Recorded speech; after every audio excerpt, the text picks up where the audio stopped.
صحیح معنوں میں شیعت پہنچی، اخباریت ختم ہوئی۔ سید مہدی ہمارے دو مجتہدین میں سے ایک ہے۔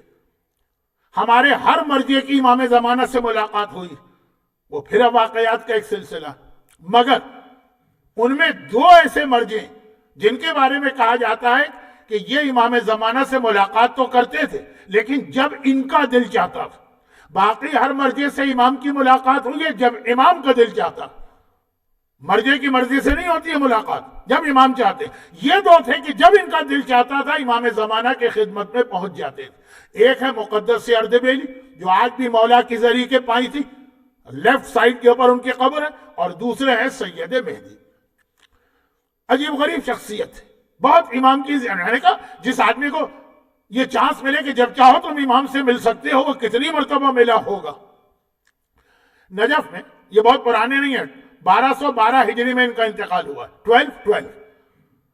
اب ذرا یاد رکھیے، 4 میں بہت اہم سن دے رہا ہوں، 1111 1111 میں علامہ مجلسی کا انتقال ہوا، 1212 میں سید مہدی کا، 1312 میں وہ آغا شیرازی جنہوں نے تمباکو حرام ہونے کا فتویٰ دیا، 1412 میں مرحوم آیت اللہ خوئی جن کا شروع میں ذکر ہوا۔ یہ سید مہدی بحر العلوم مرجع بھی ہیں اور امام زمانہ سے ملاقات کی وجہ سے ایک بہت عظیم روحانی شخصیت۔ نجف میں ایک آدمی تھا، اس نے، واقعہ لمبا نہ ہو جائے، اس کو کسی کام سے نجف سے باہر جانا تھا، ایک بہت قیمتی امانت ان کے نجف میں ایک آدمی کے پاس رکھوائی جو ذرا سا ٹرسٹ وردی تھا۔ وہ گیا، جب واپس آیا تو پتا چلا وہ آدمی مر گیا۔ رقم چھوٹی تو نہیں تھی، گھبرا گیا، وہ تو مر گیا، اب میں کیا کروں؟ اس کے گھر گیا، گھر والوں سے پوچھا، انہوں نے کہا ہمیں کوئی خبر نہیں۔ سیدھا سید مہدی کے پاس آیا جو خود نجف میں اس وقت مرجع، اور آگے کہا یہ مسئلہ ہے۔ انہوں نے کہا کہ خاص دعا مجھے امام زمانہ نے بتائی، وہ میں تمہیں بتاتا ہوں، جاؤ اس آدمی کی قبر پہ کھڑے ہو۔ نجف میں جو مرتا ہے وادی السلام میں دفن ہوتا تھا، وادی السلام میں جاؤ، اس کی قبر پہ کھڑے ہو، یہ دعا پڑھو، تمہارا مسئلہ حل ہو جانا چاہیے، جس طرح امام نے یہ دعا مجھے بتائی۔ یہ گیا، اس قبر پہ جا کے کھڑا ہوا، گھر والوں سے یہ تو پتا چل گیا نا وہ کہاں دفن ہے، قبر پہ گیا ہی دعا پڑھی۔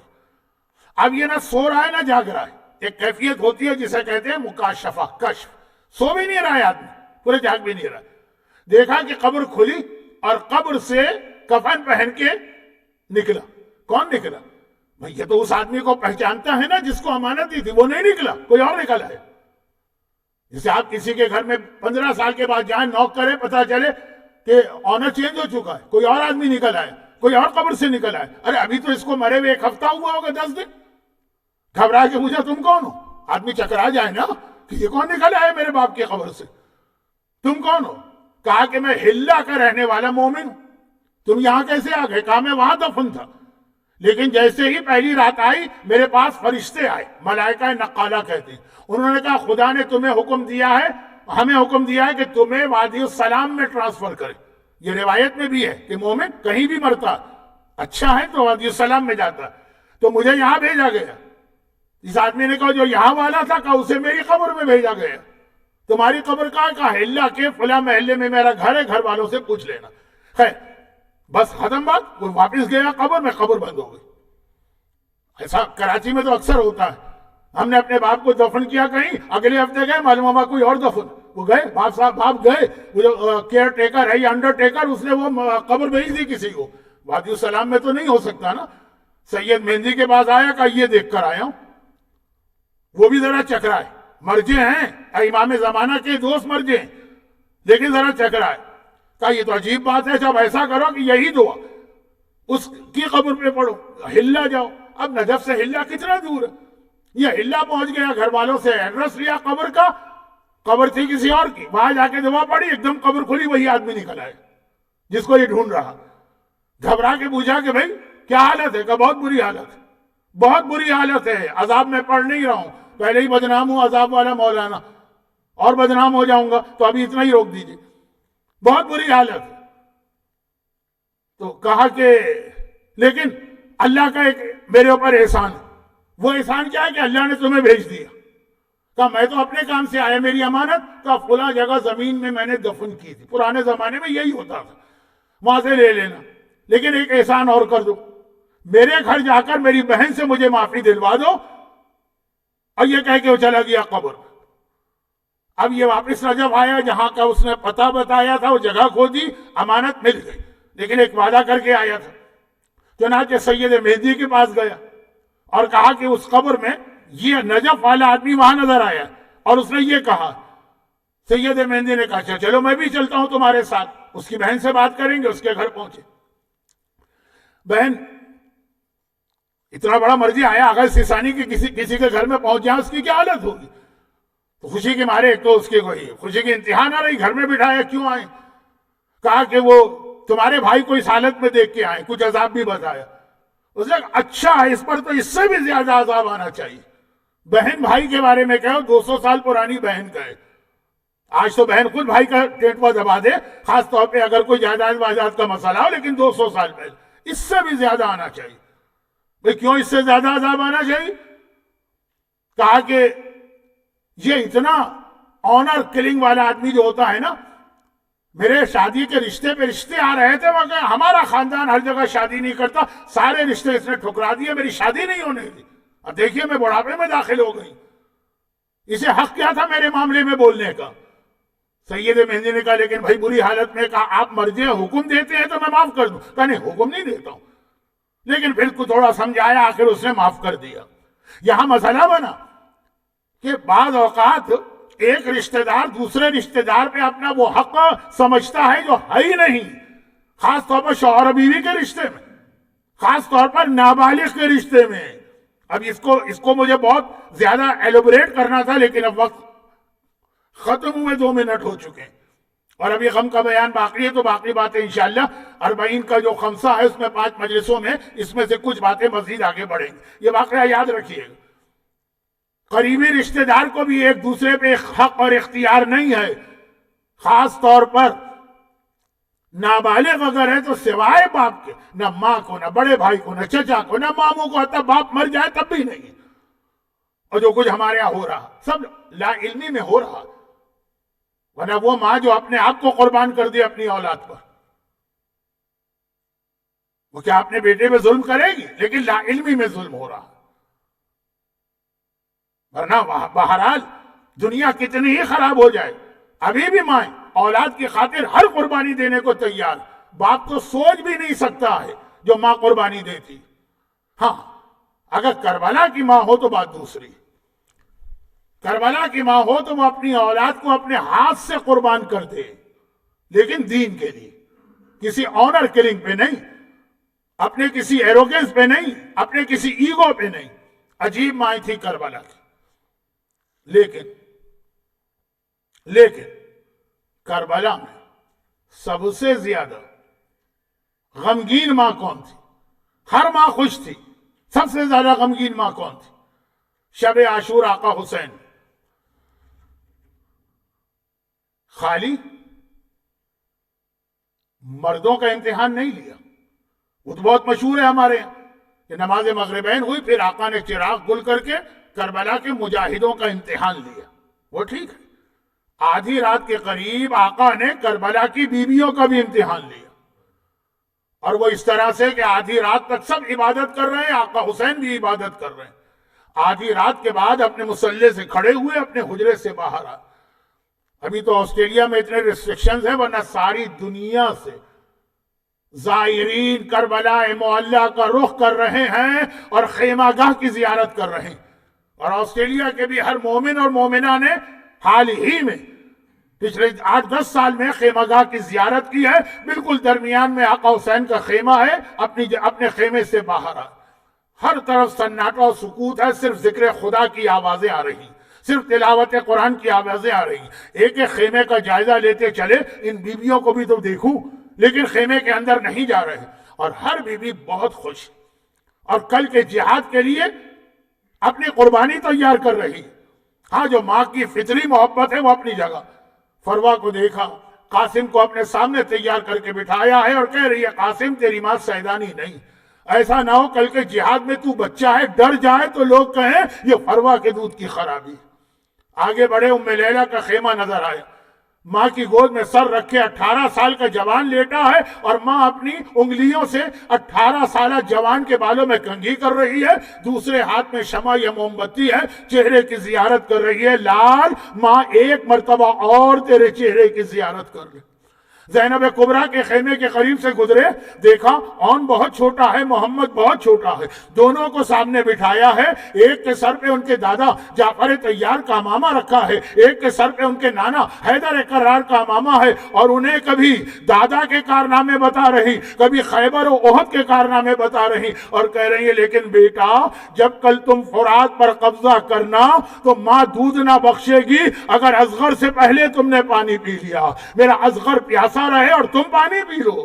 آقا کی آنکھوں میں بھی آنسو آ گئے، ایک ایک خیمے کو دیکھیں، ہر بی بی کے خیمے کی یہی کیفیت ہے، ہر بی بی کے لیکن صرف ایک خیمہ ایسا جہاں بی بی خوش نہیں ہیں، تیاری نہیں کر رہی ہیں، رو رہی ہیں، اور ایسا رو رہی ہیں کہ آواز خیمے سے باہر آ رہی۔ حسین نے دیکھا یہ خیمہ رباب کا ہے، ایک مرتبہ خیمے میں داخل ہوئے، دیکھا اصغر کے گہوارے پہ سر رکھ کے رباب رو رہی ہیں۔ حسین نے کہا رباب کیا بات ہے، خیریت تو ہے، اصغر تو ٹھیک ہے؟ رباب نے تڑپ کے کہا مولا میرا اصغر سلامت تو ہے، مگر میں اسی بات پہ رو رہی ہوں، جب میری آپ سے شادی ہوئی تو میں نے اپنے آپ کو کائنات کی سب سے خوش قسمت عورت سمجھا کہ اللہ میں محمد مصطفیٰ کے گھر میں آئی، میں فاطمہ زہرا کی بہو بنی، میں علی مرتضیٰ کی بہو بنی، جوانان جنت کا سردار میرا شوہر قرار پایا۔ پھر اللہ نے مجھے اولاد دینا شروع کی، بڑی اولاد بچی تھی، اس کے بعد یہ اصغر پیدا ہوا، فیملی کمپلیٹ ہو گئی نا، بیٹا بھی ہو گیا، بیٹی بھی ہو گئی۔ میں نے سوچا مجھ سے زیادہ خوش قسمت کوئی نہیں ہے، لیکن آج میں اپنی بدقسمتی پہ رو رہی ہوں، ہر بیوی کو دیکھ رہی ہوں وہ اپنی قربانی تیار کر رہی ہیں، کل یہ شہزادی فاطمہ کے سامنے سرخ رو جائیں گی، لیکن ہائے رباب خالی ہاتھ جائے گی، اس لیے کہ جو چلنے کے قابل ہے وہ لڑکی ہے، اور لڑکیاں میدان میں جاتی نہیں ہیں، اور لڑکے اگر میدان میں جاتے ہیں تو میرا اصغر اتنا کم سن ہے کہ گھٹنوں کے بل چلا کے بھی نہیں لے جا سکتی۔ ارے کل کے جہاد میں میرا کوئی حصہ نہ ہوگا، مجھے نہیں معلوم میرے آقا نے کیا جواب دیا، لیکن میں ہوتا، آپ ہوتے، ہاتھ جوڑ کے کہتے نا شہزادی ارے آپ یہ کیا کہہ رہی ہیں، آپ کی اولاد تو ایسا جہاد کرے گی کہ سکینہ زندان شام میں رو کر نام یزید کو داخل دشنام کر دے گی، اور اصغر کا جہاد ایسا ہوگا دنیا عباس و اکبر کے جہاد کو بھول جائے گی۔ کربلا کے میدان میں رباب نے اصغر کو کھو دیا، ننھی سی قبر بن گئی، اور اب شام کے قید خانے میں رباب اپنی سکینہ کو لے کے پہنچ گئی ہے۔ ہائے وہ ننھی بچی، ہائے وہ ننھی بچی جو سارا دن اور آدھی رات تک قید خانے میں روتی ہے، ہائے میرے بابا، ہائے میرے چچا، ہائے میرے بھیا اکبر بھیا کہاں ہو؟ اب یہی اس کا ماتم ہے، یہی اس کی غذا ہے، یہی اس کا آرام ہے، وہ ننھی سکینہ۔ ایک دو جملے، روایت نہیں پڑھ رہا، وقت نہیں ہے، دو جملے تاریخ میں لکھا ہے جب محمد کی نواسی شام کے قید خانے میں مری تو اسے جلے ہوئے کرتے میں دفن کیا گیا، لہو بھرے ہوئے کرتے میں دفن کیا گیا۔ یہ جلا ہوا کرتا تو وہ روایت ہے کہ شام غریبہ جب آخری خیمہ جلا تھا اور ساری سیدانیاں باہر آئی تھی تو سب سے آخر میں ننھی سکینہ آئی تھی۔ آج کا موضوع نابالغ تھا نا، نابالغ تھی مگر کرتے میں آگ لگ رہی ہے، کسی نامحرم کو قریب نہیں آنے دے رہی۔ میں فاطمہ کی پوتی سکینہ ہوں، نامحرم میرا جسم نہیں چھو سکتا، وہی جلا ہوا کرتا پہن کے شام میں آئی۔ ذرا اندازہ کریں سیدانیوں کے پاس، زینب کبریٰ کے پاس ایک لباس دوسرا نہیں ہے جو اپنی بچی کا کرتا بدلے، اور لہو بھرا ہوا کرتا کون سا ہے؟ وہ روایت جو آپ سنتے ہیں کہ جب سکینہ کو اونٹ پر بٹھایا گیا تھا اور سکینہ گر گئی تھی تو زینب نے کہا تھا اے شبر یہ بچی اکیلے اونٹ پہ نہیں بیٹھ سکتی، اسے میری گود میں بٹھا دے ورنہ پھر گرے گی، اور شمر نے کہا تھا یہ بچی اب نہیں گرے گی، اب نہیں گرے گی، اور کیا انتظام کیا تھا؟ ایک رسی لے کے آیا تھا، سکینہ کو اونٹ کی پیٹھ پہ لٹایا تھا، رسی سے ننھی بچی کے بدن کو اونٹ سے باندھا تھا، اور عرب کا یہ اونٹ جب دوڑتا تھا تو بابا کے نرم سینے پر سونے والی سکینہ کا سارا جسم اس طرح زخمی ہوتا تھا کہ جب شام میں یہ قافلہ پہنچا سکینہ کا سارا بدن زخمی ہے، سارا کرتا خون سے بھرا ہوا ہے، یہی خون بھرا ہوا کرتا پہن کے، یہی جلا ہوا کرتا پہن کے سکینہ نے زندان شام میں آج رات تک کی قید گزاری، مگر آج رات آ گئی، سکینہ کا ماتم بڑھ گیا، یزید نے حسین کا کٹا ہوا سر بھجوایا، اور یہ کٹا ہوا سر جیسے ہی سیدانیوں کے سامنے پہنچا، جیسے ہی یہ کٹا ہوا سر زندان، اللہ آپ کو اس قید خانے میں لے جائے۔ آج تو آپ کو بہت شاندار قید خانہ نظر آئے گا، مگر یہ کٹا ہوا سر پہنچا، جیسے ہی بیویوں کی نگاہ پڑی، بیویوں نے کیا کیا جو آپ کریں گے، ساری بیویاں اپنی جگہ سے کھڑی ہو گئیں، کٹے ہوئے سر کا رخ کیا، پہلے تو آقا کی زیارت پڑی، السلام علیک یا ابا عبداللہ، السلام علیک یا ابن رسول اللہ۔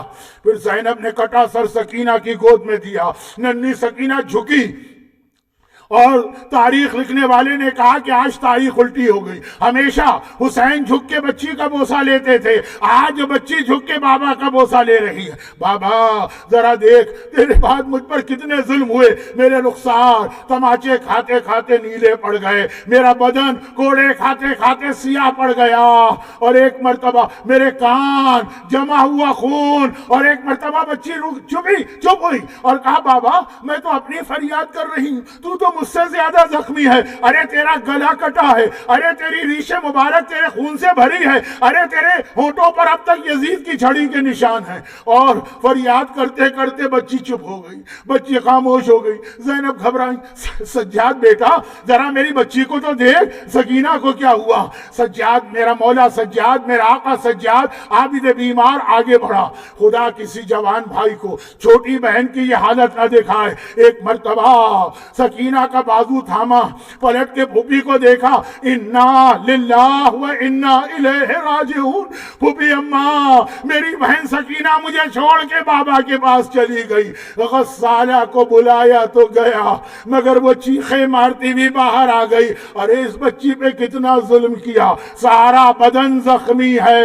اور آقا سجاد زندان شام میں ننھی بہن کی میت لے کے بڑھ رہا، وہ زری آپ کو یاد ہوگی جو آپ نے شام میں دیکھی ہے، اسی کے نیچے وہ ننھی سی قبر تیار کی، آقا سجاد اپنے ہاتھوں سے سکینہ کو قبر میں اتار رہا۔ میں نے روایت میں نہیں دیکھا، مگر میرا دل کہتا ہے کہ کوئی تعجب نہیں ہے اس موقع پر قبر سے دو ہاتھ باہر آئے ہوں اور فاطمہ زہرا کی آواز آئی ہو، سجاد بیٹا بس تیرا امتحان پورا ہوا، اپنی بچی کو لینے میں آئی ہوں، فاطمہ آئی ہے، لا میری بچی کو میرے حوالے کر۔ اجرکم اللہ، اجرکم اللہ۔ پروردگارا وہ وقت جلد از جلد لا کہ ہم دوبارہ ہماری خواتین شہزادی سکینہ کے تابوت کو برآمد کر کے اپنی ساری حاجتیں بھی پیش کریں اور اپنے آنسوؤں کا نذرانہ بھی اس پیاسی بچی کو پیش کریں۔ خدا بندہ مصائب سکینہ کا واسطہ سکینہ کے چاہنے والوں اور چاہنے والیوں کی ساری حاجتیں پوری فرما، سکینہ کا واسطہ ہر صاحب ایمان کو اولاد کے ہر صدمے سے محفوظ فرما، لیکن دین کو ضرورت ہو تو ہر باپ اور ماں کو اپنی اولاد قربان کرنے کا جذبہ عطا فرما۔ خدا بندہ ان مظالم کے انتقام کے لیے امام زمانہ کے ظہور میں تعجیل فرما۔ اب ہم